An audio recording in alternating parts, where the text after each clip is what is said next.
We interrupt this program to bring you an important Wayfair message. Wayfair's got style tips for every home. This is Styles Mackenzie helping you make those rooms sing. Today's style tip. When it comes to making a statement, treat bold patterns like neutrals. Go wild, like an untamed animal print area rug under a rustic farmhouse table from Wayfair.com. Fierce. This has been your Wayfair style tip to keep those interiors superior. Wayfair, every style, every home.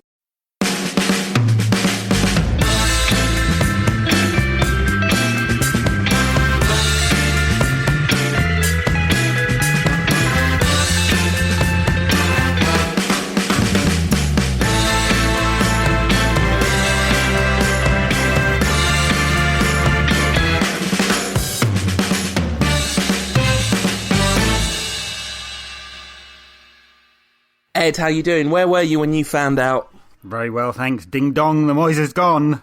I was in Tokyo, actually, as I have been for the past week or so. Rant on tour, doing it Tokyo-style-y.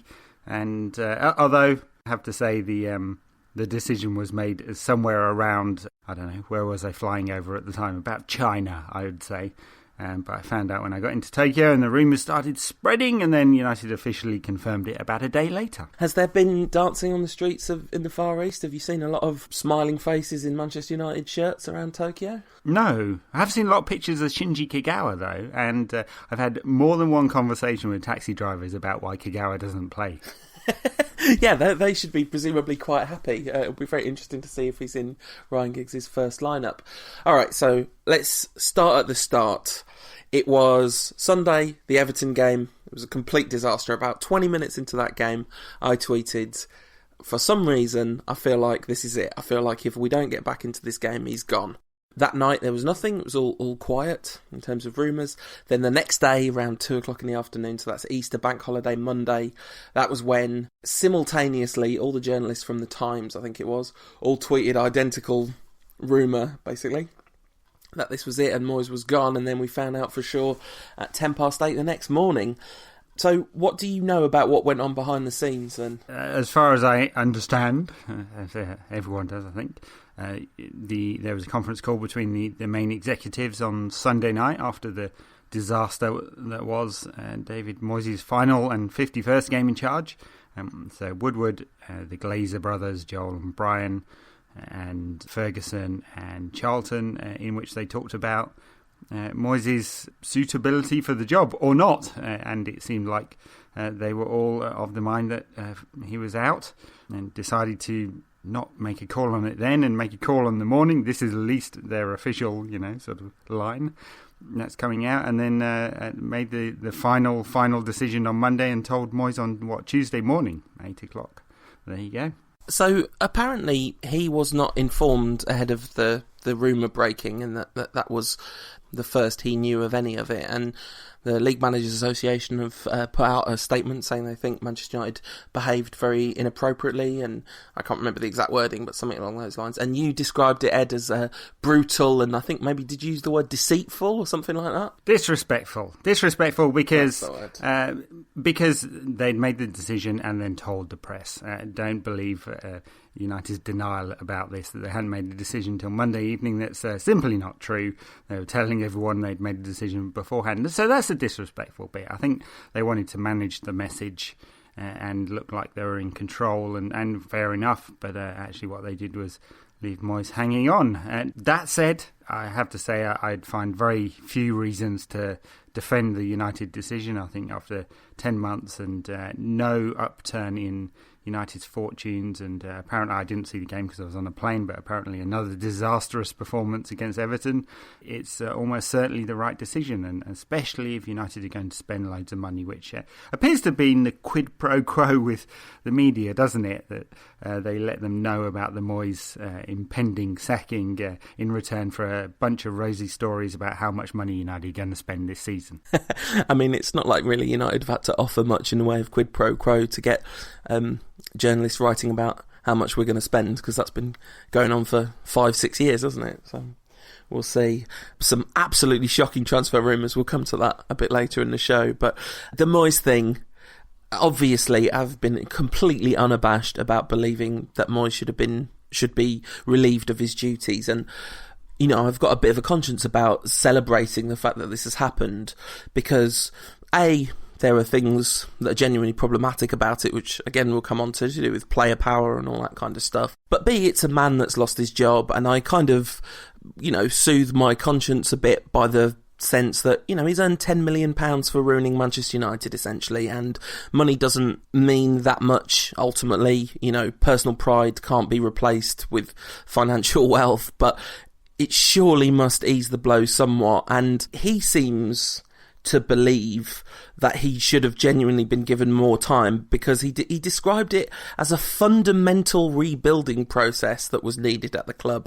And I have to say, it really got my goat when he said that, because this is the kind of myopia that Moyes has displayed all season, that his vision of the way things are just seems so far out of whack with reality. It's happened time and time and time again. You wrote a piece, Ed, 50 mistakes that he's made in his 50 games in charge.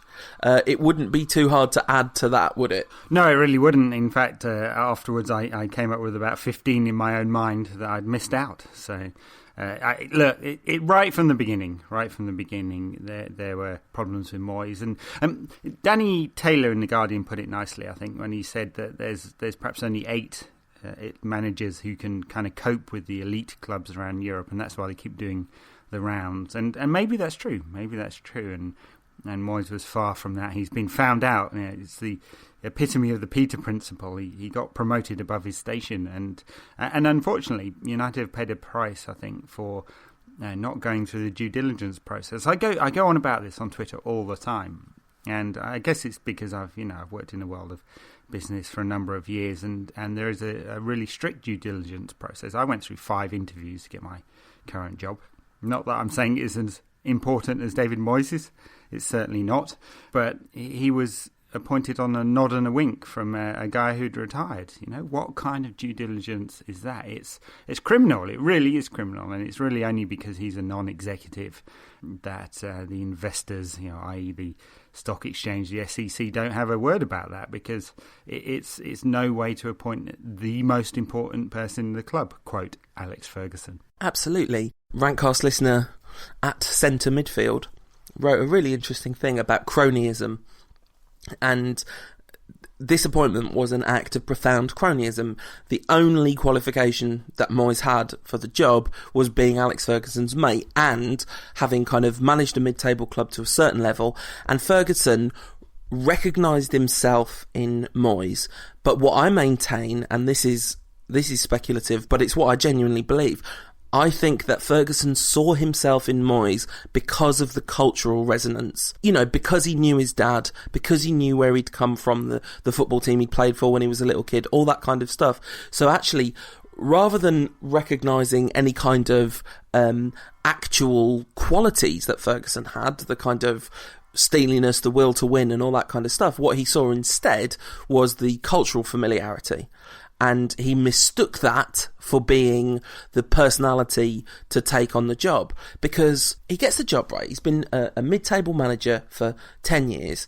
Preston standard, as Ray Bobbins said, and Everton standard. You know, he never won anything with Everton, and that isn't a deal breaker in itself. But I think after 10 years, the fact that he never really even got close to winning anything should genuinely be a concern. And more than anything else, the reason why he never won anything should be a concern, because he just did not have winning in him. He was always more afraid of losing than prepared to gamble to win. And I cite this all the time, but the Arsenal-Everton game when he was 5th and a draw did him absolutely no good. He went to the Emirates and played appallingly within their shells. Everton played that day, and they were set up to do so.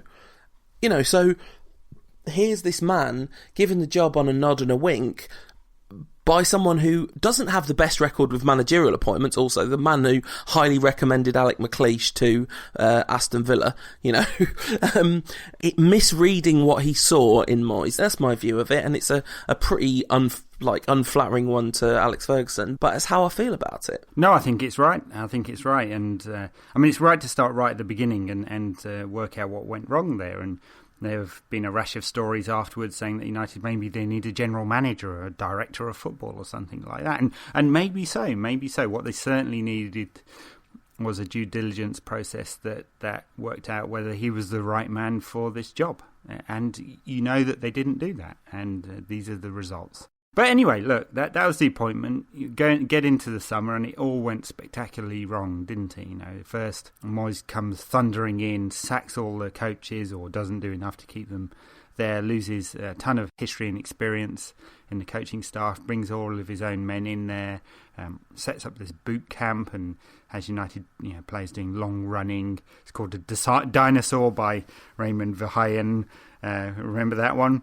Alienated a bunch of players from the start and then went on this long sort of tour of Australasia in which they played no one of any quality and ended up starting the season sort of overbaked in terms of fitness training and undercooked with the ball. Yeah, we can't forget Raymond, what's his name, calling him a dinosaur, because he has not stopped calling him a dinosaur since. There's this story that's been doing the rounds of Moyes having taken Everton to Australia a few years previously and having a great bonding session on Bondi Beach and have really got a lot out of it as a squad, and he tried to replicate the same thing with United, and it was a spur of the moment decision. It wasn't a pre-planned trip or anything, and United were absolutely mobbed and ended up locked into a nightclub waiting for a bus to come and pick them up. And this kind of really beautifully encapsulates the massive cultural gulf between being an Everton manager and a United manager. And, you mentioned the coaches. You wrote, he's appointed Giggs and Phil Neville to kind of slightly offset the Evertonisation of Manchester United. But it's really clear that in terms of the power structures at the club, the club were completely Evertonised. The training was Evertonised, the tactics were Evertonised, the way the club was spoken about was Evertonised, and he never really got to grips with the fact that what he was dealing with was on this massive scale. A lot has been talked about the knee-jerk reaction and the need for him to be given time. But at no point anywhere along the way has he ever shown any promise. It's not like things were changing, right? Well, no, and that's the point. And that's why he's gone. I think if there was some kind of upward trajectory, then he'd still be in a job, right? And there isn't, and he's not as a result. So Evertonisation thing was a real problem, and I think it ended up creating a faction within the club, and it was the Everton mob they started being called. And I think it was just really, really, really clear that there was Moyes and his coaches and his players, so Rooney, who he'd pandered to incessantly since the beginning, and Fellaini. And there were a number of senior players who were alienated. Rio Ferdinand being a clear one, but a bunch of other players who barely ever played. And you just can't imagine. There were unhappy players under Ferguson's time, but he either managed that, put the arm around the shoulder, or got rid. And Moyes had such a group of unhappy players, unhappy with him, the manager, his training, his tactics, the personality, the loss of Ferguson, obviously. That was probably the reason why he thought there was a fundamental rebuilding needed. He just didn't believe in these players. But I have to say, a top coach wouldn't have thought that, I don't think. Absolutely not, because it bears repeating, as it has been infinitely repeated, that he took over the champions of England, 11 points champions, strolled to the league title. Admittedly, opposition squads were strengthened, and the emergence of Liverpool, I don't think anyone would have predicted it would have been so spectacular. And it was not a perfect squad, although it was the squad of players that had gone absolutely toe-to-toe with Real Madrid in, the February before he took over or whatever. Ultimately, they were defeated in that, but they definitely didn't disgrace themselves. They definitely did not look out of place on the absolute highest stage of world football, right? United were pretty, for all Moyes has talked about bad luck, United were genuinely a bit unlucky to lose to Real Madrid. So this myth that he is propagated that the squad is just a bunch of useless, aged clodhoppers, the fact is that he started making mistakes straight away in terms of the squad. You mentioned several times the mismanagement of Kagawa's pre-season and his over-involvement in commercial activities and sort of making him in and out of the squad, and it took him 6 months to get over that, right? one of the reasons he's underperformed so badly this season is just how broken his pre-season was, right? Well, I think it was very poor, and he had a break of the Confederations Cup. He came back essentially for a press conference and a few marketing activities. He had 45 minutes, and then he went back off on pre-season. So he turned up in the actual sort of season not ready for it. So they would have been better just to give him the break and then bring him back. But that was just symptomatic. I mean, it's one example of how Moyes has mismanaged his squad this season. The other good example is Rio Ferdinand, who played sort of 7 of the first 8 games, didn't play for another 3 months after that, looked burned out. Tom Cleverley at one stage played sort of 5 games in 8 days and then made some mistakes against City and then was dropped. It gave the impression all the time that Moyes had no idea what to do with a squad as large and diverse as United. And he claimed that he wanted to give everyone a chance, but there were players he didn't give a chance to and he immediately excluded. There were players that he played all the time, never got a rest. I mean, in fact, apart from injuries, I don't think Rooney's ever really had a rest. He just didn't understand how to do it. I mean, maybe it's a learning process. Maybe he never had a squad that size when he was manager of Everton, but maybe also that's a good reason for him not to be appointed in the first place. Absolutely, and I feel like of a lot of the things that he's got wrong, that's the one which I actually would have the most patience for. You know, you'd have the most kind of understanding, oh yeah, he doesn't know how to do this. But the Ferdinand thing was terrifying because, you know, we were all looking at each other every time the team sheet was announced and he was on it again, thinking, well, this is just going to wreck him. And lo and behold, of course, it wrecked him. Raymond, how do you pronounce his surname, Ed? Verheyen? Raymond Verheyen. I'm guessing. Maybe it's not. Okay. He was adamant that the training would ruin Van Persie.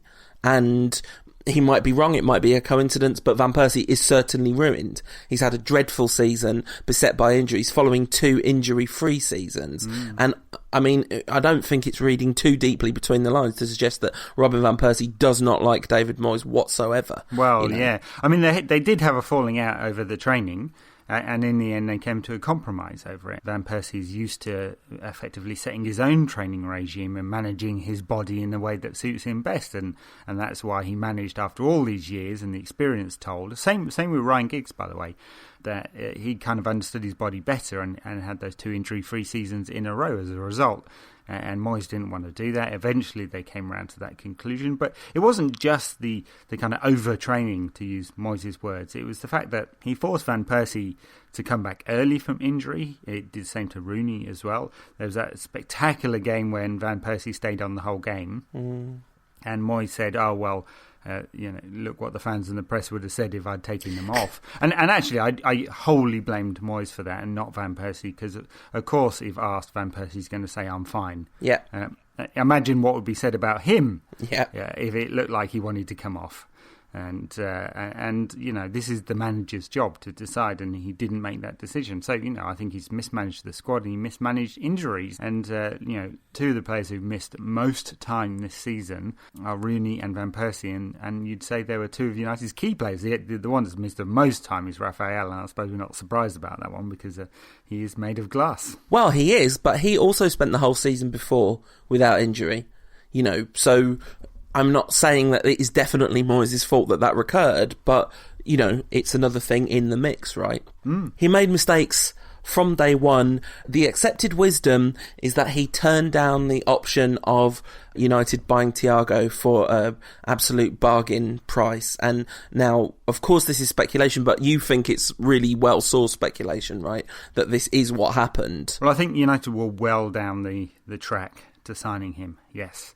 And in the same way, they are well down the track to signing Luke Shaw. So maybe it wouldn't have come off. Maybe Bayern's intervention would have made it inevitable that he was going there anyway. Maybe, but United has spent a long time on that deal. And it was a bargain, 21.5 million euros or 17 million pounds. And he's been outstanding for Bayern this season for most of the time in a kind of holding role. I'm going to have to say it's hard to say who's got what role at the Bayern side because Pep's in charge. But most of the time, the kind of deepest lying midfielder. Been unlucky with injuries in the latter part of the season, but been very, very good player. And I think it would have made a big difference to United's midfield. Certainly would have had more control of midfield than with Marouane and Fellaini in the side. Yeah, and so, like, there he is kind of slagging off the squad. And, like, again, there is going to be a few times here where you've got to put the mitigating view in, because it has not all been Moyes' fault this season. So, apparently, so the story goes, Moyes was pretty confident that the executive would get the deal done on Fabregas, Herrera, even Ronaldo was being talked about in genuinely serious terms, apparently. I mean, you'd have to say that this is kind of wide-eyed fantasy if you think this is coming to pass, because the whole time the Fabregas transfer was happening, every one of us watching on was thinking, we've just been played here, right? Fabregas he spent, 5 years at Arsenal waiting to go back to Barcelona. He's finally back at Barcelona. He's not going to leave 2 seasons in, however badly it's going, And it wasn't going badly. No, well, quite, exactly. Some of the press. Funny, his name has popped up again in more than one paper, so you know that Wu has been on the briefing. Absolutely. Again. Spectacular. Yeah, look, he was definitely let down. I mean, I think Moyes didn't have direct control of the transfers. It sounds, actually, he's had more involvement in the build-up to the transfer window this time round than he did last time round. But you had a combination of Moyes coming in. He just looks naive, doesn't he? And Ed Woodward definitely naive. And United had lost the kind of fixer in David Gill, and so that window went spectacularly wrong. Look, no one's blaming Moyes entirely, and you're right to point that out, because actually this is not the best squad ever. I don't think it's anywhere near as bad as Moyes points out, but there are much better Ferguson squads. The 2006 to 8 squad was very, very good. Obviously, the period around sort of 1997 to 2001, very, very good. This was not a vintage. There are some older players. There are some younger players who haven't grown into their skin yet. It is missing quality in the centre of the park. So, yeah, not the best ever. I think if United had not won the league, no one would have been that surprised, under Moyes, that is. I think everyone expected United to qualify for the Champions League still, because this was still a Champions League qualifying squad standard, right? Absolutely, and it's definitely not the best of Ferguson's squads, but it's nowhere near the worst either. We are not in a sort of 2003 to 2005 Jemba slump here. There is quality absolutely everywhere on the pitch, apart from in the centre of midfield. And actually, like, Michael Carrick had a really good season last season and a magnificent season the season before that. He's had a stinker this season, mind you. Yeah, horrendous. Funnily enough, on a side note, and not to divert the conversation, Michael Carrick is Paddy Crerand's Player of the Season. So says Paddy on MUTV. Good one. Paddy Crerand is definitely my insane pundit of the season, so, there we go. Everyone's getting an award. I can't quite get over how you could watch United this season and think that Michael Carrick... I love Michael Carrick. I'm not part of the, Michael Carrick is a useless coward squad, of whom there are many very vocal members. But yeah, the idea that somehow he's been United's Player of the Season is amazing, that somebody could hold that view. So yeah, anyway, that, like, everywhere else on the pitch pretty much there is quality, and there are issues too. There's not enough cover in certain spots, and there's a little too much mediocrity in certain spots, but brilliant players everywhere, and he has also strengthened that. To go back to the transfer window, the catastrophe it was, the fact that we bought an Everton player for £4 million more than it would have cost us to buy him 2 weeks earlier, and the fact that we bought him at all for anywhere close to that kind of money, it just looks really crazy in hindsight. Well, it does, yeah. I mean, just mental. But that was Moyes dithering, wasn't it? Dithering Dave, as they called him at Everton. And we should have known, really, shouldn't we? Well, we did, Ed. We did. Like, not to pat ourselves on the back too much, but we were fairly adamant about how this was going to turn out. I mean, I went from... I was devastated when he got the job. Like, I read back through my tweets around that time, and it was just like, well, I can't see how this is going to work, but okay, I guess it's what we're trying, so let's try and be optimistic about it. And, spent a few months going, David Moyes, where do I... Oh, mate, feeling a bit weird about doing it. But the season started abysmally. The fixtures were not kind to Moyes, but his response to them was really worrying. They're kind of like, I think the balls didn't come out of the bag fairly there. It's like they don't make the league fixtures by drawing balls out of a bag, David. It's a really complex calculation based on like security and all that kind of stuff. So no, anyway, that was kind of silly. And later on, he referred back to it, saying that the Premier League had got what they wanted out of this season by giving Man United such a hard start. Because yeah, it's definitely in the Premier League's interest to minimise the success of their most popular, serious global brand. You know. Well, quite. I mean, that was just not becoming of a Manchester United manager. Although, I have to say, Ferguson said stuff like that too. Yeah. And Mourinho does almost every week. So, whatever game you want to play, I suppose. Yeah. Look, it's there are so many reasons to look back with hindsight and say, my God, what happened there? Maybe in 20 years' time we'll look back on the David Moyes era and sort of laugh about it. Well, yeah, I mean, I've sort of been laughing about it as it's been happening, really, as well, because it's been the only kind of response. Like, gallows humour is the immediate refuge, isn't it, when things are going like this? And there's been some positives this season. The atmosphere at Old Trafford has been much better. The away fans have been just like ridiculous in their kind of quality in terms of atmosphere, although really horrible thing at Everton unveiling a Justice for the 39 banner and at least a few people chanting Justice for the 39. Yeah, just let's not even get into that, but it's subhuman behaviour. But yeah, the away fans have put in like an incredible shift in terms of noise and support for the team. And actually, like, it's a kind of weird thing because there was also an enormous amount of vocal support for David Moyes, but it was like, I don't know, there was no substance to that support, right? I don't mean there was no substance to it as in it wasn't heartfelt, but it did not take long for even the most kind of willing person to just go, do you know what, this is just not working. Well, I think that very quickly morphed from support for David Moyes into support for the club, didn't it? The songs about David Moyes, every single one of us supports David Moyes, that disappeared after a while, post-Christmas. And it was 20 times Man United and all the rest of them. And so I think there was support, and maybe the atmosphere in social media is very different from the atmosphere in the terraces, and as it should be. But I think in the end it was support for the club that came through and not support for David Moyes. I don't see too many people with tears rolling down their cheeks that David Moyes is gone. It's an interesting thing about the fans because David Moyes spent a season praising the fans. Indeed, in his letter sent out to season ticket holders this week, he praises the fans. Rather unfortunate timing, I think, with that one. But it said over and over again how great the fans were. And I think he was smart enough to recognise that they were the last straw, right? If the fans had turned against him, he would have been sacked long before now, I suppose. Although that clause in his contract seems to have been the trigger point, the clause that said that they could give him a 1-year payoff if United didn't make the Champions League, and they mathematically couldn't make the Champions League after loss to Everton. Yeah, and it's interesting because the reason I was thinking about it, why is it that I thought during that Everton game, this is it now? And I have to say, I was not thinking about the specifics of David Moyes' contract.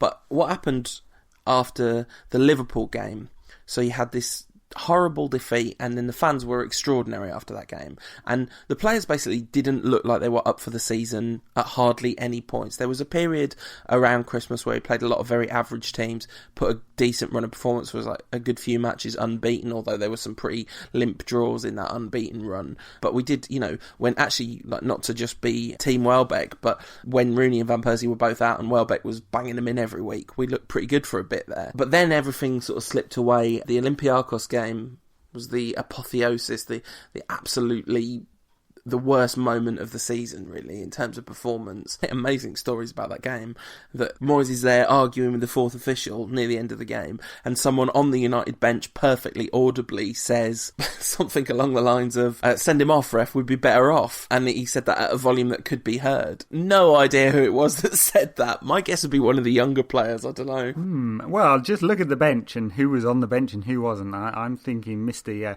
TC23 might be suspicious. Just putting it out there. Maybe so. So I guess we've got to talk a bit more about player behaviour in a minute, because there are some really problematic aspects to that. But yeah, so then you get the Liverpool game where the United fans, in sheer defiance of Liverpool, just sing 20 times for 25 minutes, the last 10 minutes of the game, and then 15 minutes after the game. Like, Old Trafford has never emptied that slowly after a 3-0 defeat ever. It was really extraordinary. It was really moving to watch because it was defiance and it was also celebration. It's like, yeah, okay, we have fallen and that's fair enough, but everything we've seen, there's no generation of football fans barely anywhere in the world that would recognise the level of success and fantastic football that we've all seen, and all that was contained in that kind of outburst. And it did genuinely inspire the players, I think. I think there was a bounce from that where the players, until they were knocked out of the Champions League, started to play for the fans. And I might be being overly sentimental, but I really don't think I am. I really think that is what happened, because you could see how the players were affected by that. When they talked about it, you can tell when someone's offering a platitude, oh yeah, the fans were great today, and when someone was moved by what they'd seen, and you couldn't fail to be moved by that. So then you get this kind of bump until after the Bayern game, and then the Everton game, where I've rarely ever seen such an obvious demonstration of players not playing for their manager. You know, because that day wasn't about the fans anymore. That was Everton, that was Moyes' old club. There was so much personal at stake for Moyes, and the players just were not prepared to put that shift in for him. Right. Well, the secret footballer in his columns talks about how players have this groupthink and how they're able to get rid of a manager if they just don't want him. And one of the ways is by dropping their performance levels 5 or 10%, and clearly that's what happens. They just didn't believe in him. There were so few of them by the end, I think, that did believe in him. Maybe Wayne Rooney and Marouane Fellaini were the only ones. We'll find out in time, I suppose. But yeah, very, very obvious that the players this season have underperformed, and there's a lot of blame to be put on them as well, because I think it's unprofessional. It's certainly that performance in Greece was outrageous in how poor it was. But a lot of it's to do with the fact they just don't believe in this guy. But I think maybe the fans thought that we didn't have prima donna players like that somehow they weren't as mercenary and that they loved the club. And, we might have to rethink that a little bit. Maybe they didn't love the club because their dislike of David Moyes came above whatever they feel for the club. In the end, they were professionals and they were looking after themselves first by going through this groupthink and getting rid of the manager. Neil Custis in The Sun today said that Moyes accused them of exactly that twice. Once after the Sunderland game, he said, I know what you're trying to do, or something like that. And then again after the Olympiacos game, I know you're trying to get rid of me. And you just think, wow, if he really did say that out loud to them, it's a pretty weak way to give a rollicking to your players, isn't it? Because you're immediately putting yourself on the defensive, and if you look at the kind of nuance of that, you actually really empower the aggressor by saying, oh, I know what you're trying to do here. It's like, well, yeah, they are trying to do it, and they're going to keep trying to do it, especially if it's working. It's like a bully seeing a bullied character and picking on them extra because it's clearly having an effect. And there is a kind of horrible, snidey, bullying quality to some of the stories that have gone on. And, this is all briefing and counter-briefing. And part of me also has some sympathy for a group of incredible elite professionals suddenly being put in the charge of someone who is nowhere near qualified. So it's like, yeah, they're going to kick off. And you would hope that they would have enough professional pride not to do that. But I think it was knocked out of them, because also it wasn't just their kind of reputations that was at stake, but it was also their bodies. Because if a big problem here was actually the training, then there really is a lot at stake for these players. I'm not, by the way, excusing their behaviour because it's been really sickening to read about some of this stuff. It's been horrible, right? At the same time, the stakes are high, right? Well, they are high, and since we're on the topic of speculating about what Moyes might have said in the dressing room, one of the things that has apparently annoyed the players is that his demeanour in front of the press is very much like his demeanour in the dressing room. So when he came out after the Everton game and said, I thought we played brilliantly, we passed the ball really well, he went into the dressing room and said that too. Right? And whereas Ferguson, might have said that in front of the cameras, and then he would have ripped them a new one when he got into the dressing room. And it just showed the players that they had a manager who was weak in charge, I'm afraid. And look, talking on that subject of the press, is this not the thing that has annoyed everyone the most? His sort of mixed messages, the ridiculous overconfidence one day, followed by the negativity. The next, the saying that United should aspire to be like City, declaring Liverpool favourites at Old Trafford, hoping and trying a lot. You really tried, and then you tried again. Yeah, all the while failing, ironically. It's great credit to Roberto, but there was a group of players there always capable of improving and moving further up the league, he said. Yes. In retort to Martinez saying, hang on a minute, this is the squad that won the Premier League last season. And no, it's not the squad that won the Premier League last season. They've added 2 players to this. And if you compare the United squad to the Chelsea squad, United's is better. Ouch. Yeah, I mean, absolutely. I do not need to lift my spirits after Newcastle. That raised my spirits. That's when we lost at home to Newcastle. Newcastle are coming to Old Trafford. We're going to make it as difficult for them as we possibly can. Ooh. Big time Newcastle. Just we maybe lacked a bit of fortune in some of the games. It's tough because the expectancy is to win all the games. This one, peak Moyes, as Musa Okwonga described it. We created numerous opportunities against Stoke. We must have got to the byline 8 or 9 times. Yes. Well, and there you go. So, tactics. The thing that annoyed people the second most, maybe, the one-dimensional, at times long ball. That Stoke game, United kept punting the ball long, and it was blowing an absolute gale. It was just amazing. And you can't work out whether that's Moyes instructing them to bang it long. Was that their game plan? Was it the players? They just couldn't be bothered to try something else. The 82 crosses against Fulham. The very, very clear pattern of play, which is basically keep the ball in very safe areas, get it out wide as quickly as possible, knock it in the box, son. And, all of this so annoying, and he just didn't get it. I think the thing we're saying when we talk about Moyes in the dressing room, or Moyes in front of the press, or Moyes' tactics, or Moyes' training, is he just did not get it.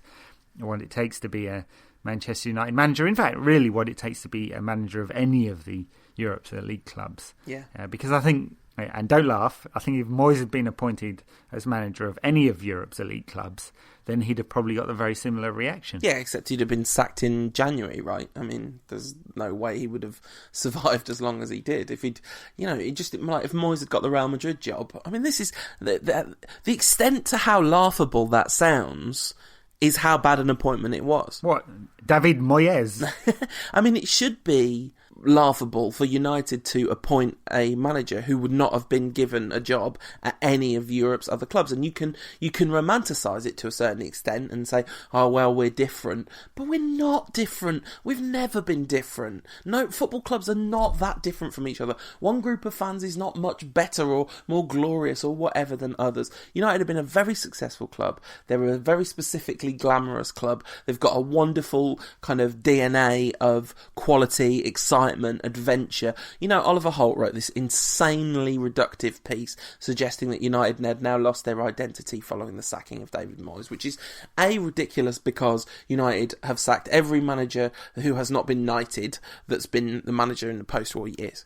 You got 2 choices, right? You're either going to get knighted and thought of as one of the greatest managers of all time, or you're going to get the sack. And you're not always going to get that long. Wilf McGuinness got 18 months in the 1960s when I think football was a little less pressured than it is right now. It's laughable anyway. But also, if United lost their identity when they sacked David Moyes, they sure as heck lost their identity when they appointed David Moyes in the first place. Because here is a manager who is synonymous with slightly above average football. Right. Well, they sure as hell lost their identity when they IPO'd in New York, registered the company in the Cayman Islands, and were taken over by a bunch of American carpetbaggers. Well, quite. And, yeah, exactly. So let's not pretend and try and talk about being reductive. You want to divorce the team from the institution it's become. I'm sorry, it was very nice to think that United wanted some kind of stability and long-term thinking, and I think that's great to aim for, but the fact is that success gives you stability and long-term. They talked about continuity, and I couldn't ever work out what that meant other than David Moyes is Scottish. He was loyal to Everton, he stayed at Everton all those years. Great. great, praise be to David Moyes for staying at Everton all those years. Maybe he realised that he'd found his level. But also, I don't think there's a scenario in which just giving a guy more time, if he's the wrong manager, is going to lead you to success. He was never going to grow into an elite manager, I guess. And that's why he's gone. Anyway, a lot of reductive stuff mentioned about Moyes in the press this week, I think, really. I have to say, I was surprised how easy he got it for very, very many months and how much he's been deconstructed in the last few days as a result. Obviously, a lot was being held back in the bank, which all journalists do. You want the right time to publish, otherwise you just look vindictive. Unless you're the Daily Mail, I suppose. And then you really want to look vindictive because evil, vindictive people is your core demographic. Yes. Allegedly. No. Pretty sure it stands up in court. Very good. Anyway, so, it's been a horrible period. There's been an outpouring of joy or relief. Relief is what I felt anyway, I think. And, not that I'd got to the point where I was calling for his head, although 50 Reasons Why He's Failed might be interpreted that way, I suppose. Yeah, is edmoyseout.info changed to yes, we think, about a week ago. You were no for a long time there on is Ed Moyes out. So it can go now because it's redundant, right? Well, yes, I suppose so. Hashtag gigs out. 0% win record, no goals. Sorry, Giggsy, but you're failing here. Ironic though, given how anti-defensive training he was, we haven't conceded any. So maybe Giggs is tightening up the ship after all. Maybe. So I guess that does indeed bring us. I mean, I have to say, I am absolutely delighted that Moyes has gone. There's no two ways about it. It's not a malicious glee. It's a glee based on relief. The fact that we don't have to endure a summer and at least half a season or whatever of those press conferences, of the fact that we're not going to have to endure someone talking about Wayne Rooney in that way every time. The fact that he, every step of the way, as you said, he just said the wrong thing, did the wrong thing, and in a really specifically draining way. It was really draining to follow, because obviously, we not just follow it, but sort of cover it as well. It was really draining to cover United because I don't like reporting on what I think's wrong. I'd much rather be celebratory, and it's not just about celebrating. This isn't about being a glory hunter, right? This is not about celebrating victories. It's about celebrating stuff being done in the right way, and the fun stuff and the kind of triumph. If the results were identical and the attitude was better, if the results were identical and there was some hope of that the tactics were being improved and all that kind of stuff, first of all, it's an impossible hypothetical because the results wouldn't have been identical if that was happening. The results would have been improved by more positivity, both on and off the pitch. Yes, well, just look at Everton. Anyway, we will try very hard to be more positive about the next man, and hopefully he'll do really well if we have lots of luck. So, Ryan Giggs is Manchester United manager. We get to record a podcast talking about Ryan Giggs being Man United manager. I've had a head cold for 2 weeks, and I've got a really busy week next week. I've had a really busy week this week. And so I just cannot go to Manchester on Saturday night. But I'm going to have to, lock myself in the house or something to get myself to not just, hop in the car at midday and try and get a last-minute ticket or something. Because the idea of seeing Ryan Giggs' Manchester United in action, sadly, there's probably not going to be too many opportunities because the club have been extremely adamant that, as we had a question from one of my Twitter favourite people at Machine Gun saying, with Giggs and Scholes and Pip and Butt running the team, do we actually want Louis van Gaal? Isn't this the dream? And it's yeah, it's the dream, but I feel like it might be a dream too far. I can't see the board gambling on unproven managers at top level for another season. No, I don't think so. If they were going to make that gamble, maybe they should have done it last summer. Yeah, I mean, it's nice, isn't it? The class of 92 returns to take over the United managerial job I wonder if David Becks is on the phone saying, give us a job. Go on, give us a job. So, of course, Neville isn't really in the class of 92. He's kind of faked his way in there, hasn't he? You know? He has, but I don't hold that against him. And I do think it's kind of interesting that he hasn't been booted out too. Like, he's obviously like his Manchester United-ness is deeper than his Everton-ness. Yes, interesting. All the others have gone.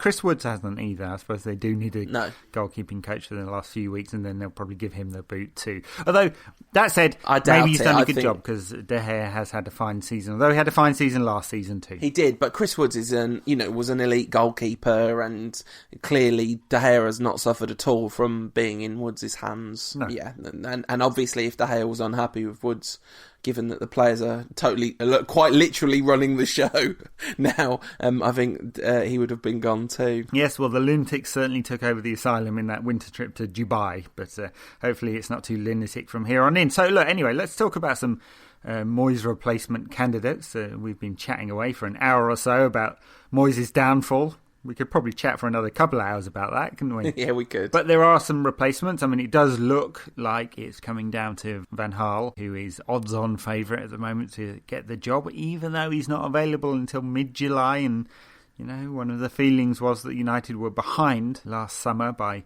Moyes not joining until the 1st of July. So it's bit interesting, that one, although the club seem confident that they can sign players anyway.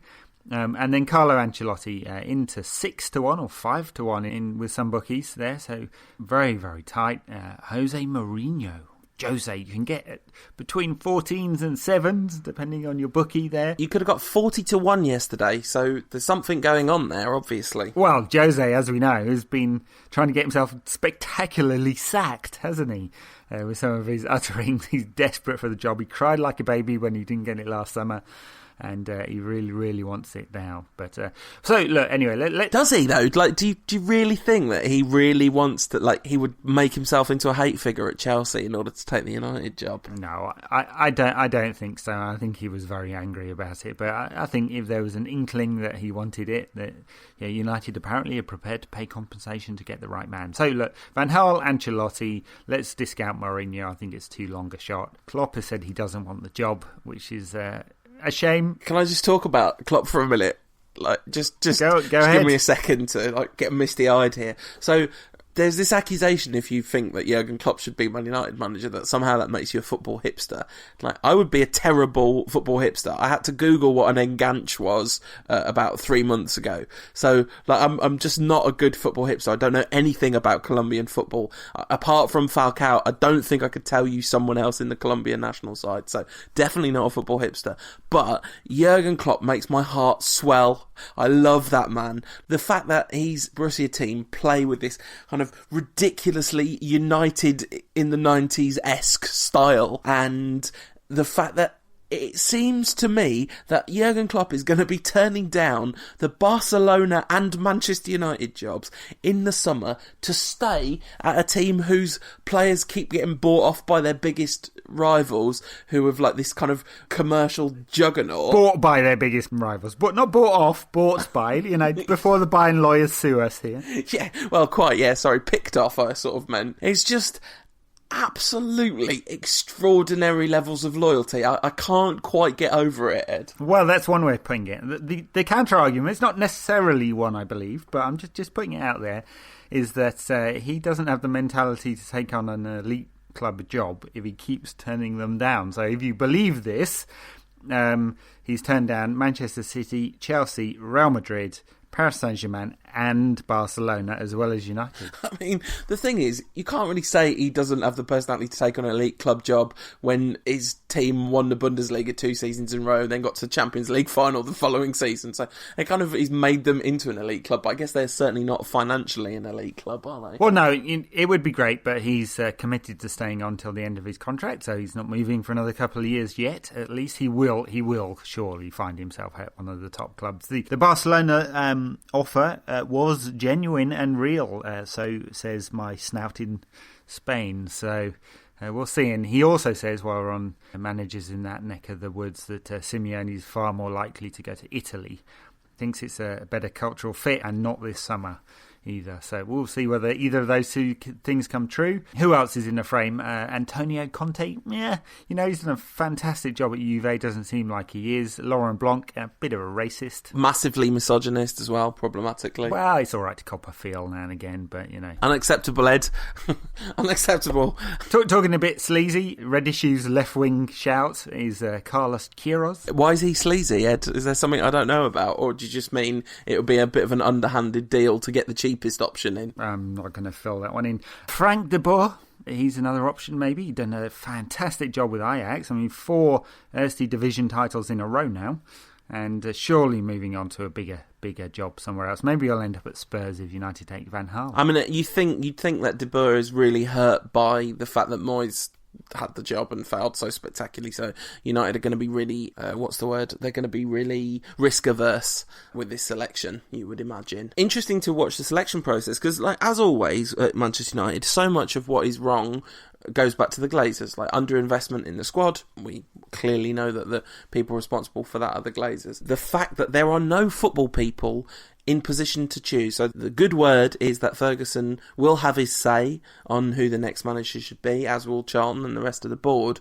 But the final decision will be with the Glazers this time. And presumably Woodward will have a big impact on this.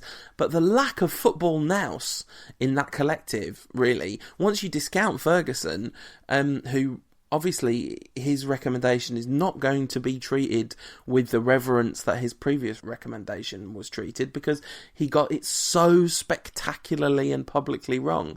And on a sort of side note, kind of interesting to see that, having said your job is to stand by our new manager, the club gave me time in difficult circumstances, etc., etc., Fergie has turned on Moyes too and was perfectly happy to see him get the boot. I'm sure not happy, but, perfectly content with the club's decision, apparently. Yes, well, he certainly hasn't said anything in the contrary, has he? No, and the brief from the club is that that's the case, and then there's been no counter briefing, so you'd expect that there might be otherwise. Just shows you what an appalling job Moyes has done. But then I think this happened at the time when Moyes said even Sir Alex would be struggling with this squad.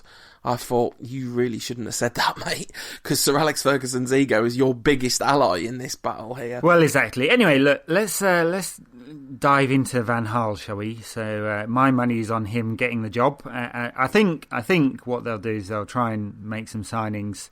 They'll get a word from Van Gaal that he wants it. It seems that he does. And they'll get him basically signed up. He's out of contract with the Netherlands after the World Cup, and they'll go off and try and chase down his targets while letting everyone know that he's got the job. Yeah, I mean, and that's what's going on already, sort of, isn't it? Pretty much. So, I mean, a very interesting choice. Known as a disciplinarian, certainly gave him trouble when he was at Bayern Munich, although he shaped the club up after 2 spectacularly rubbish seasons before he joined. And got them into, he won the league with Bayern, also got them into the position, you'd say, for the success they're having now. Made some very good signings. He's 62 now, so it might be his last big job. You'd hope it's not just a case of topping up his pension, and that he really is hungry for another elite club job. Let's hope so. And he's a man who plays good football. I'd say it's possession-based football. It's not typical Manchester United football, you'd say, but they play good football, and we'll see at the World Cup that Holland do play some good football, but it is about keeping the ball and then striking when you can. And it typically plays a 4-3-3, certainly will with the Netherlands. He's played different systems over the years, but it might even suit the players United have got right now to do that. I think it would very well, wouldn't it? I mean, and, he's a man who knows his way around a really big club.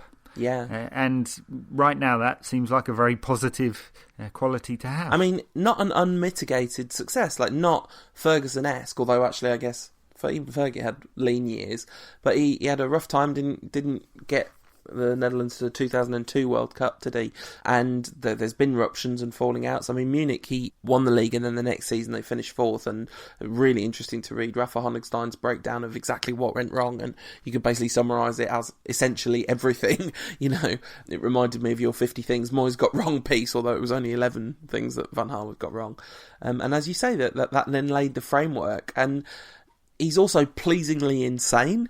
He gave this amazing victory speech in Munich where he said, we're not just the champions of Munich, we're also the champions of Gelsenkirchen and Hamburg. And you kind of imagine him standing outside under the Matt Busby statue with a mic in his hand going, we're also the champions of Liverpool and Newcastle and London, all that stuff. So that would be quite fun. Very good. Word is that he wants, word from the Irish Examiner is that he wants Roy Keane as his number 2. Beautiful. What? Like, somebody, I was talking about that earlier and someone said, that'd be like good cop, bad cop every single day. It's like, no, that would be insanely terrifying cop. I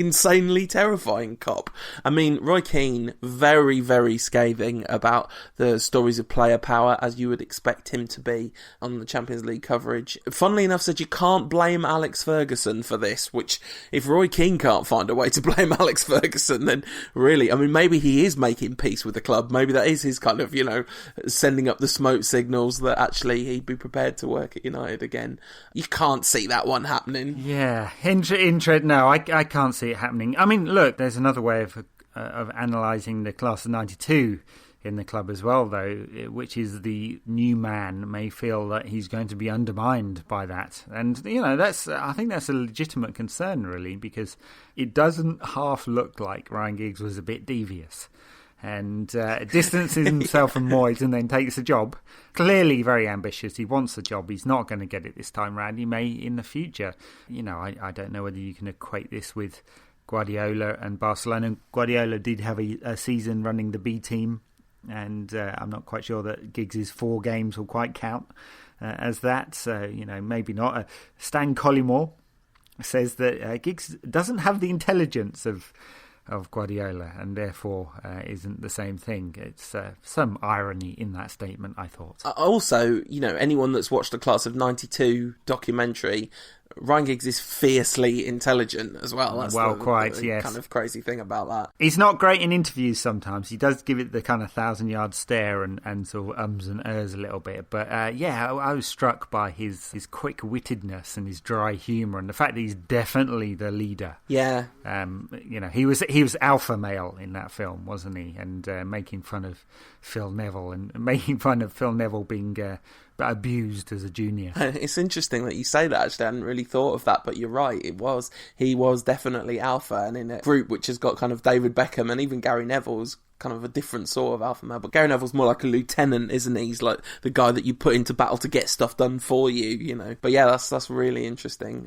Gary Neville's in a real awkward position now, isn't he? Because he's been horrendously opposed to the sacking of David Moyes and, all this kind of, United have behaved disgracefully and all this stuff, but then now all his best mates are in charge all at once. What's he going to do? What's he going to do if United are rubbish? How's he going to analyse that game? Yes. Everyone I love most in the world did a terrible job this week. The coaches are terrible, especially that Neville. Yeah. I mean, the Giggs thing, on the morning it was announced, ManUnited.com, they've since changed this photo, but they used like a really devious-looking photo of Ryan Giggs when they first announced the appointment. It was like just him with a kind of slightly Machiavellian grin on his face. As if, I have achieved everything that I set out to achieve. Nice. But yeah, it's going to be really fun having... What sort of football's he going to play, Ed? Who, Giggs or Van Gaal? No, Giggs. Giggs. I've no idea. This is the thing. None of us know anything about Giggs' coaching philosophy. The one interview I read when he talked about how he liked to play was he'd have a few wingers in there. Was the quote. So Ashley Young and Antonio Valencia is at the weekend. No question about that. Januzaj will play. I bet Kagawa Mata and Januzaj will all start. I bet he'll give the fans what they want, I tell you what, I'd get a raging boner if that happened. Almost as big as yours when Moyes got the boot or Danny Welbeck scores a hat-trick. Both of those things are good, but neither of them are exciting to me in that specific way. I just want to make that abundantly clear. The Van Gaal situation is kind of interesting in terms of big personalities at United, and you think that actually one of the reasons that there's only 8 people in the world who can manage the elite clubs is because they're the ones that are used to dealing with the power structures that exist in those elite clubs. So Ancelotti has got Zidane on the bench with him at Real Madrid, but there's no sense that he's being undermined by that, No, good point. Good point. And of course, Zidane was a major power broker at Real Madrid before he sort of moved into the coaching. So, I think one thing that's missing, whoever comes in, it looks like it will be Ancelotti or Van Gaal. If they can extract Ancelotti, they might go for that. And it might be a better choice, in a way, because he's a bit younger and he might have a little more time. But whichever way, I think either of them are big enough guys to take on some of the lads of 92, and I think it's right if the club are going down this route and they want to say we want to have some continuity with the past, and that continuity is Giggs, Scholes, Neville and Butt in coaching positions, and serious coaching positions, not sort of superficial ones which appear to be this season at times, then that's the right thing. That's what Bayern Munich do, right? Their ex-players go into coaching, managing, or into executive management. And Barcelona have done a very similar thing, sort of. It seems like a good policy, doesn't it? One of the other things that's missing, though, I think, is that link between Woodward and the Glazers and the manager. I'm not saying that's necessarily a director of football, but there's someone in there who doesn't know the scene, or there's someone in there who needs to know the scene in the way that Gill did and Ferguson did. And it feels like a gap, doesn't it, in quality. So if they appoint a man who knows how to work his way around the European transfer scene and knows the big agents and so on and stuff as well, then that might help a bit. Yeah, but I would very much worry about the ego of the people that are currently in those roles, because Woodward, to me, strikes me as someone with a bit of an ego situation, and this really is speculation, because this is based on not very much information. This isn't something I would feel confident about saying, but the fact that he's kind of basically wormed his way from, what was it, Deloitte's, where he was before? Right. Ernst and Young, or one of them, was it? Anyway, whoever it was, he's wormed his way from that to being the most senior executive at Manchester United. This is like a kind of schoolboy fantasy for Ed Woodward, and you can see that in his actions in the transfer market. So we've been linked with this bid for Luke Shaw for a long time, and I've got some real concerns about us spending what is reported to be, and this was a pretty serious report in The Guardian. You know how you can tell the difference, right, between different sorts of transfer rumour reports.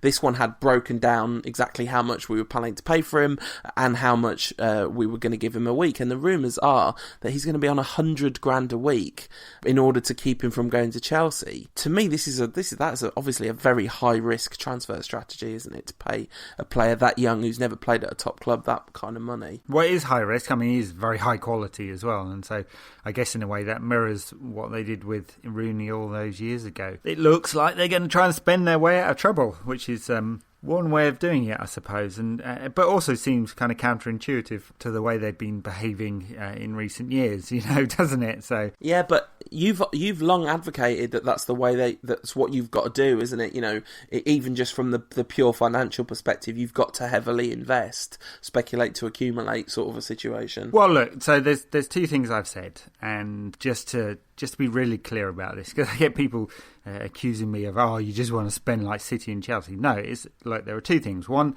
there's a very tight correlation between how much you spend on wages and your success. Very, very tight correlation. And there's a slightly less tight correlation on how much you spend on transfer fees and your success. So basically, you spend money, generally you're successful, and the deviation from the mean, or the bit that goes away from that tight correlation, is your manager, and it's plus or minus 10%, right? And we said in professional sport, plus or minus 10% is a world away. And I think, as I was chatting to you before, if Ferguson gave us plus 10%, Moyes has given us minus 20%, and that 20% swing has been about the points difference this season. Yes. So that's one thing. So spending money does equal success. And the other point I've made about that spending of money, and or lack of there at United, is that for the Glazers' business model to work, they do not need to be number one. They don't need to be the best in Europe, and they don't need to be the best in England, but they need to be there or thereabouts, and make sure they keep bringing those sponsors. They're in the sort of the latter-ish stages of the Champions League reasonably frequently, and they get the right kind of exposure, and then they keep bringing in the commercial dollars. Ed Woodward talking about how much commercial revenue Liverpool are able to generate even though he had no success. Well, he was wetting himself for that, wasn't he? And the reason why that matters is because when you go from good players to very good players, you jump up a few million. When you go from very good players to the absolute very best, sort of 20 players in the world, you jump up a lot. And you pay a massive premium for it. Another way of putting it is there are diminishing returns on your dollar spent, or your pound, or your euro. And the Glazers don't need to do that for their business model to work. So I've always been suspicious that United will somehow suddenly start spending 150 or 200 million. That number keeps coming up, so someone somewhere is saying it. So maybe the policy has changed. We'll see. It's also but 200 million isn't that much money. I mean, it's obviously an insanely large amount of money, but at the very, very top level that you're talking about, it's two and a half players of the top 20 players in the world. Maybe you could squeeze it to 4 if you somehow get them for 50 million each. But well, look, if United buy 5 £30 million players and one £50 million player, that'll have had a very, very good summer. Yeah, and we very much don't think that's what's going to happen. But you never know, because we didn't think we were going to buy Van Persie, and before that, there's been a variety. Juan Mata as well, of course. United have also spent an absolute fortune in the past season. Mata was a very, very expensive transfer, and Fellaini was an incredibly expensive transfer, which was also very poor value. Although I do think whoever comes next is likely to keep Fellaini if he can keep him happy in a kind of squad rotation situation. Because we're not going to get much money for him. Absolutely not. And he is potentially quite a useful player to have around in certain specific circumstances. So there you go. That'll be summer. We've got nothing to talk about for the next few weeks, so we'll talk about transfers over and over again, I suspect. I just want to very briefly bring up the fact that Edinson Cavani has been heavily linked with a move to United, and if they spend 60 million on Cavani, I'm going to be gutted until then he hits the ground running and scores a ton of goals, because that would seem to me to be a massively misguided direction for us to be putting our money in. Not that he's a bad player, just that he could not be. We just don't need anyone in the final third of the pitch, do we? That's not where we need to strengthen. Well, unless it means they're selling Rooney. Yes, of course, yes. Which they're not, but no, they have that £300,000 a week millstone around their neck. Thank you very much, David Moyes. So it's over, Ed. We get to speculate on nice, happy, exciting, really cool, fun things. Let's lay a marker down, right? Moving on.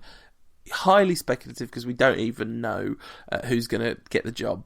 But right now, what do you think a successful season next season is going to be for whoever it is that's in charge? So it really depends. Sorry, that sounds like sitting on the fence. Definitely qualifying for the Champions League. They have to do that. Yeah. And that's going to be competitive. Odds are right now that it's 5-1 that United qualify for the Champions League next season. Wow. There's some good money there to be had, I'd say. Yeah, gosh, those are long odds, aren't they? Yeah. No, I was looking at that and I thought, might have a few pounds on that one. And so they definitely have to qualify for the Champions League. I don't suspect they actually have to win the league, although putting in a creditable season. But the depends bit is how many players they bring in, because if it's 2, that you might think they haven't filled the class gap, but certainly not to the best in Europe. If it's 5, you might think, wow, this looks exciting, but he's got to make those players gel. Look at what happened to Spurs. They bought some very good players who just don't appear to be very good in a Spurs team. So I think there's a range. We'll see.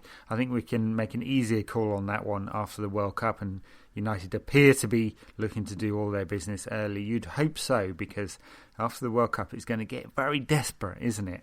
And United might end up paying some very high premium fees for not very good players. They wouldn't want to do that now, would they? I was thinking if it's Van Gaal, there's 2 wildly different scenarios. Because the Van Gaal decision will be made before the World Cup, right? We're not going to wait until after the World Cup to decide who the manager is next. Right. Imagine Holland have a kind of vintage Dutch World Cup. I don't mean in the good way. I mean the squad falls apart at the seams and they fail to qualify from the group. And then Van Gaal comes to United, versus if they have a kind of triumphant probably not even, they would obviously not have to win it because that's a huge long shot in Brazil. But like, you know, they get to semi-finals and put in a really creditable shift and he kind of comes on a real high.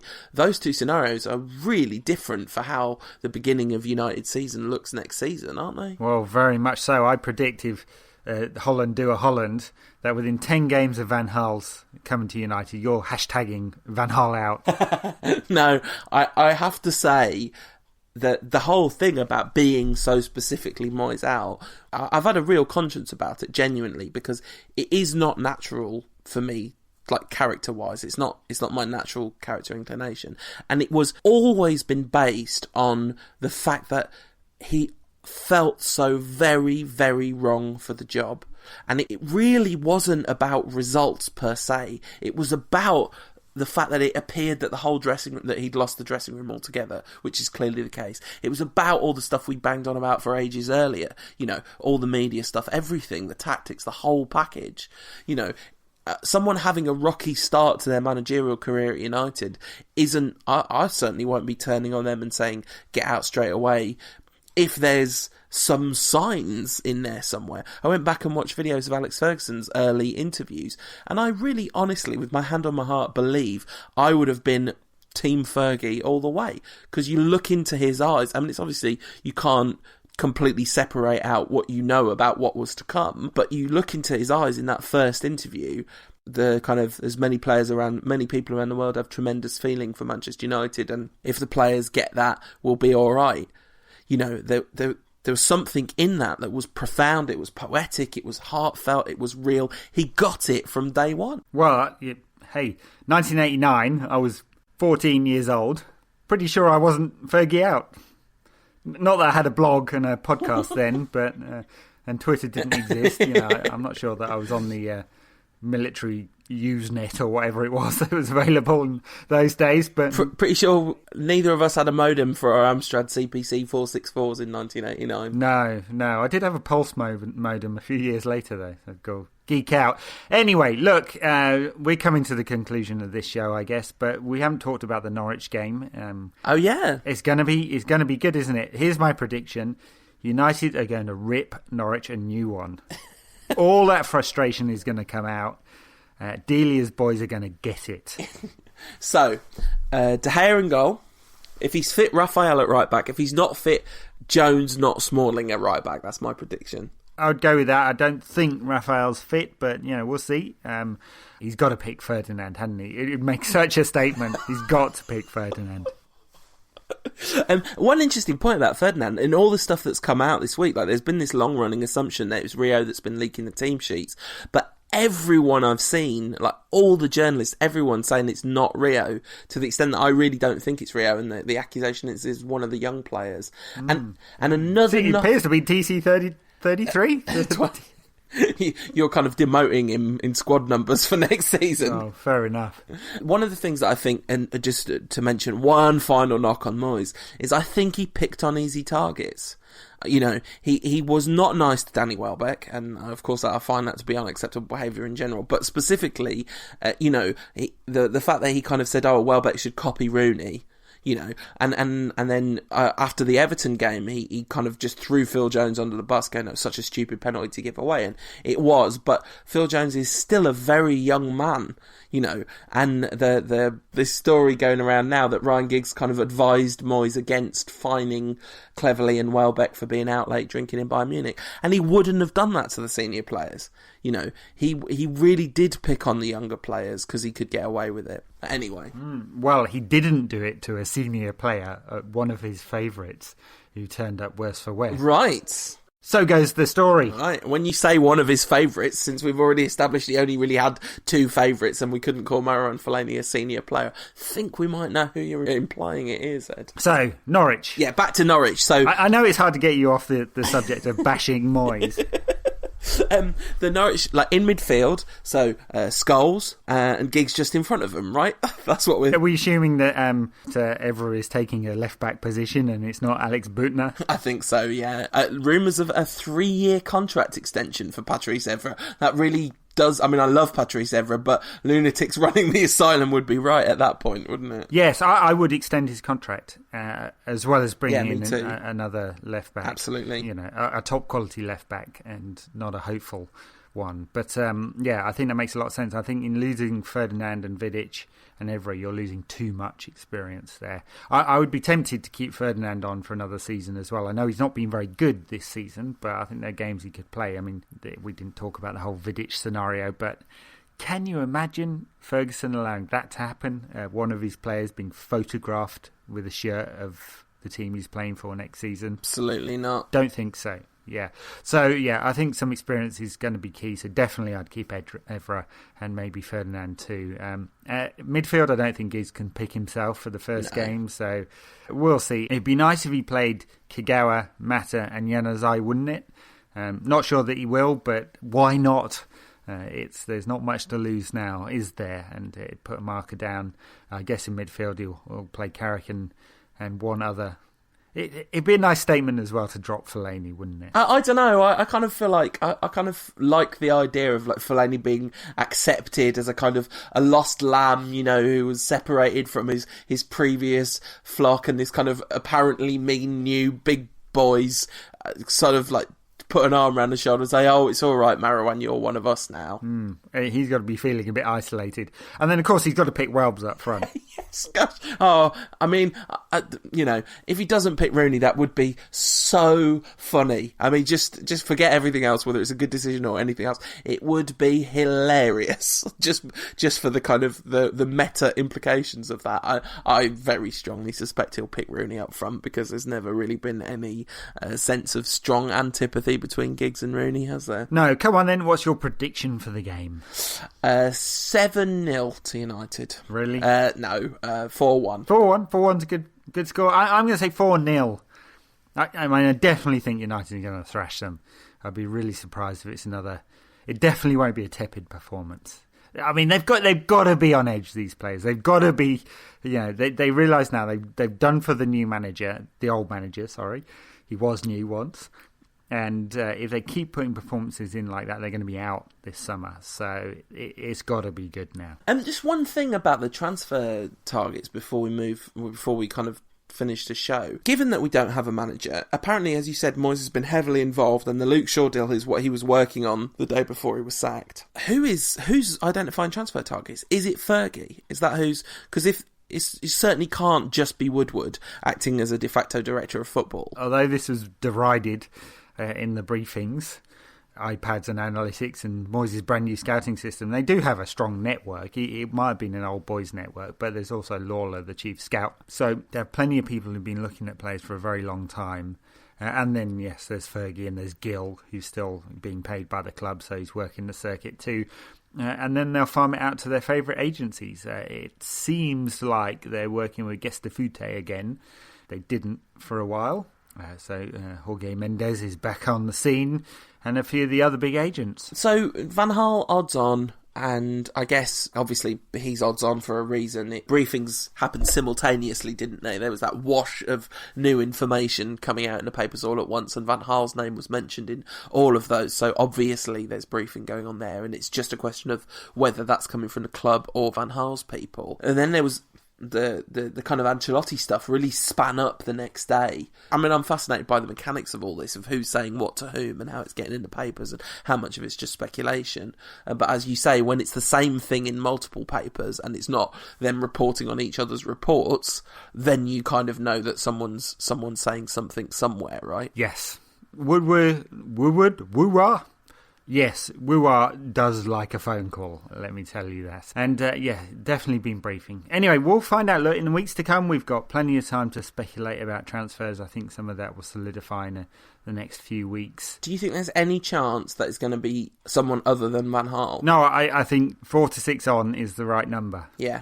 I So think, there's a chance, but it's a he small wants one. a job, and United would like to get him in if there's any concerns about his sort of post-World Cup. So if he can't start till mid-July or maybe even early August, because he needs a World Cup break or something like that, that might be a problem. But as I said, it looks like they're putting the strategy to buy players anyway. So, that's my call for now. I think it's going to be Van Gaal, and I think they'll find room in the coaching setup for Giggs and Scholes and Butt and Neville. He might bring one or two of his own people in as well. That wouldn't be a surprise.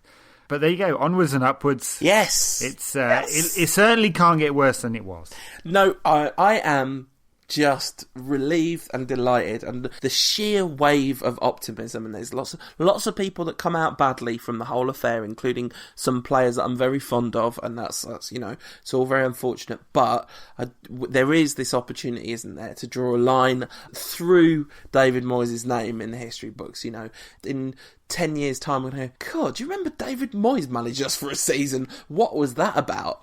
And I look forward to that time, and it is lovely that we just don't get another season of that. So I think it's really tremendously good news for all concerned about the club that they've acted swiftly, and I'm not concerned about what it means about our identity. I think it's probably pretty good news all round. Very good. So we'll be back with another one of these, presumably a considerably shorter one of these next week. In the meantime, you can get me at UTD Rantcast on Twitter. You can get Ed at United Rant. You can get us both at facebook.com/United Rant, and you can read what Ed has to say at unitedrant.co.uk, and lots of other fine writers there, and you can read my stuff over at the Bleacher Report. I think that's about it, isn't it, Ed? It certainly is. We'll see you about this time next week, and hopefully we'll have some good news on the transfer front, maybe some good news on the managerial front. We'll see. Not necessarily going to happen that quickly. This podcast is part of the Sports Social Podcast Network.